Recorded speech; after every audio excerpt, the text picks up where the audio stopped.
So now that you have proven the value of artificial intelligence on a smaller scale for your organization, you went through proof of concept, it's successful, you are able to identify business problems correctly, you have gained validated learning about what works, what doesn't work, you have defined business value and achieved it, and you see a way that you can grow it, but you've proven that there's business value there from this particular use case. You have correctly identified the data elements and also what are the successes and mistakes and challenges with all the elements of the data itself required for implementing the use case. You again define success metrics and KPIs, and you have successfully gone from research to production. So once that you have done those things, now you're ready to move on to the next step, which is adopt. So the second step in your AI journey is adopting AI across the organization. So the first thing that you can do is expand that use case, because you have proven the business value for that given use case. You have developed those critical in-house capabilities and domain knowledge. You can expand that use case, and you can also now move on to identifying new use cases, because now that you have proven the value of AI for your organization on a smaller scale, it could be for a product, for a part of a process or something like that, then you can look at new use cases. Identify new business problems and go through the same process that you have been using, develop validated learning. So go basically through this process, but now for multiple use cases, and start adopting AI across the organization, across the products, processes, systems, almost think like a management consultant, that you want to improve the performance of the organization through solving real business problems that lead to real business value, and expand them. So identify the new use cases and go through that process. And at this point, you also want to start developing an AI adoption roadmap.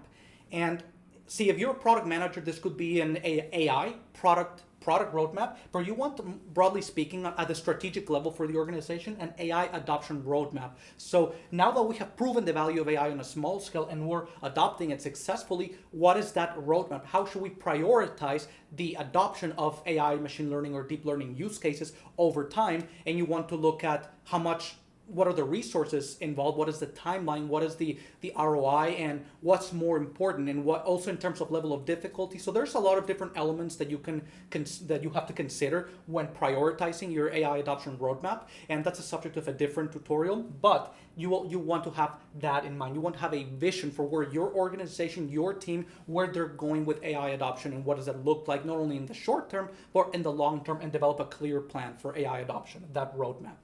And so you already proved the value of AI on a smaller scale if you went through stage one, but you also want to have end-to-end pipelines. What does that mean? So when you went from research to production, meaning you created the machine learning models in the lab, you started small, and then they actually ended up as part of a business process or as part of a product or something that actually improved that process or product.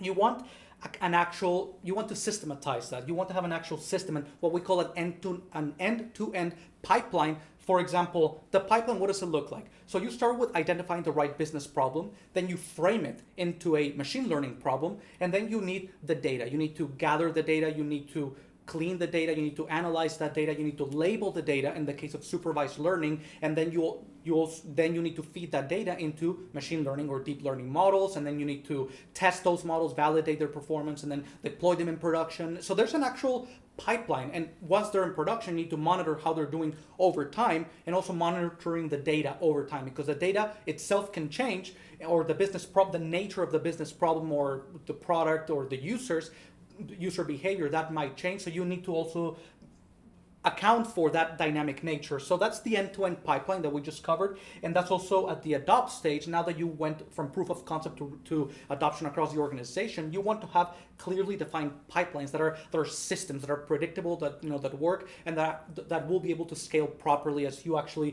progress through your AI adoption journey. Now here, very importantly, a lot of people miss this, is people think that AI will eliminate a lot of jobs, and in some cases it will, it's the truth, but in most cases, there's going to be an evolution of roles and responsibilities. So at this stage, you want to be thinking beyond just the technical side of things, and you want to think from a strategic point of view. Okay, so how are these specific roles involved in a given business process going to change now that AI is coming into the business process? Maybe the business leaders that are involved, or the business users involved in that process, they may need to develop their own skill set, maybe not necessarily writing code, things like that, but there may have to be an evolution of that. They may have to maintain the system. They may need to understand how it works, because if they're going to effectively lead that project or that business unit, they need to understand how AI works there. So their role might change. Their responsibilities may be enhanced. There's going to be some promotions too. Some people may lose their jobs that they don't want to change.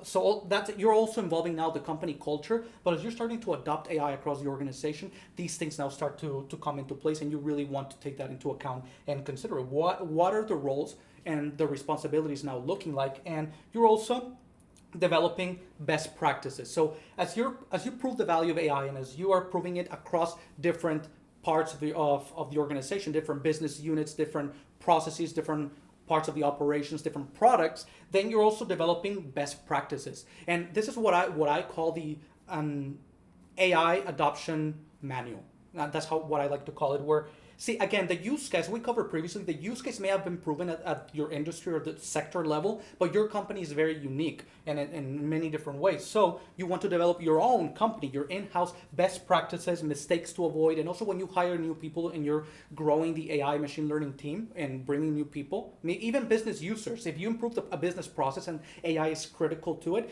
they need some training. They need to understand what's going on. So you also need some kind of a manual, some very well documented, strong documentation on best practices, things to avoid, mistakes, how things work. So you want to really be documenting everything. You really want to be rigorous about it on the adopt here stage of the AI journey.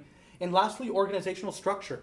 So you may already be building AI machine learning teams, and that's great, but you also may need to look at other changes in the organization. You may need to actually bring a chief data officer, chief AI officer. You maybe like the chief marketing officer, for example, he or she may actually need to develop machine learning domain knowledge or expertise, because now AI may be used in the marketing component, for example, for ads, for conversion optimization, and there's different AI use cases within marketing. So as a leader, the chief marketing officer, they may actually need to understand what's going on to be able to lead the team correctly, properly, and for themselves to be able to identify the AI machine learning use cases within marketing. So you see, that's very interesting. Even C-level roles may have to start to evolve towards AI, and we're seeing that as of today, that a lot of executive roles are actually one of the biggest pluses when hiring a new executive for an organization that is adopting AI, is having that knowledge or domain expertise in machine learning. And it may not be from a technical side, but at least having exposure and understanding and being competent about it. So they may need to be some organizational changes. And again, that ties back to the evolution of roles and responsibilities. So that is the adopt stage in the AI journey. And your organization